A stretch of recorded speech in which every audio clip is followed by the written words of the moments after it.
xëy dikk ak ñun ci gaal gu këppu ca diwaanu Mbuur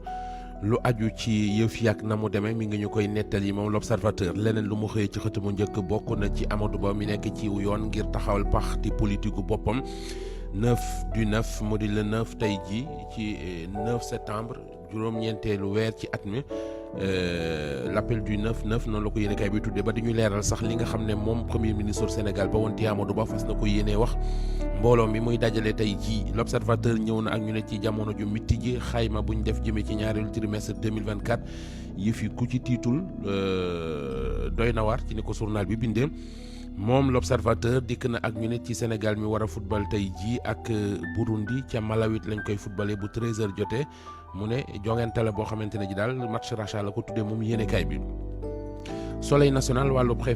préférentiel ci wàllu politique publique nee na Sénégal xottiwaat na wala boog xalaat na yeneen yoon jëm ci ni ñu doon doxale ci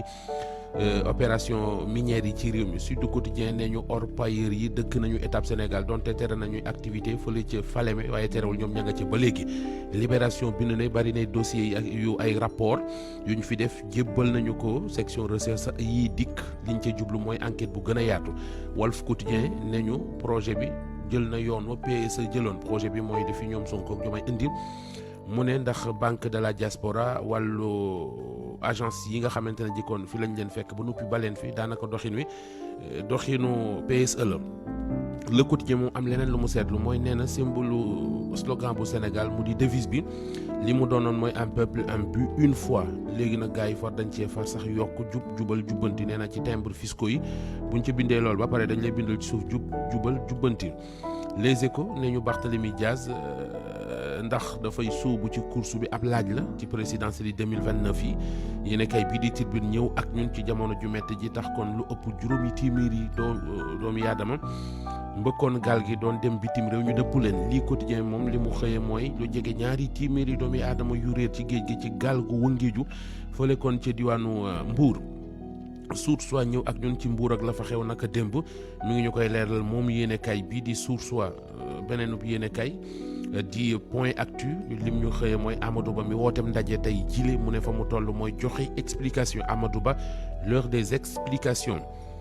L'info nee nañu adresse à la nation bi ñu ne Diomaye Faye da koy def moom président de la République bu jugee Sine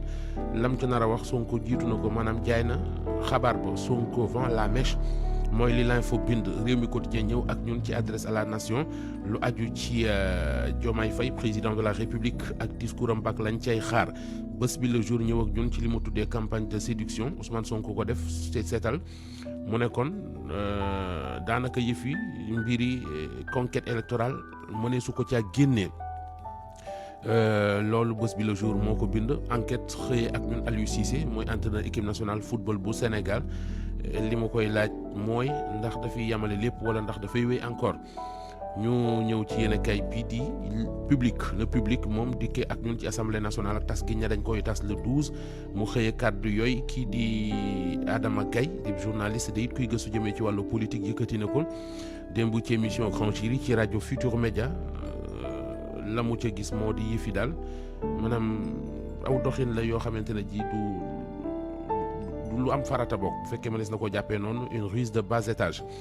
ñu jeexale Alaaji Babacar ak record ngir waxtaane Sénégal bi war a football tey ji ak Burundi bu 1h ci digg bëccëg gi jotee moom yéenekaay bi opération rachat la ko tuddee mu di daal liñ def fii ci stade Diamniadio bi ñu fexe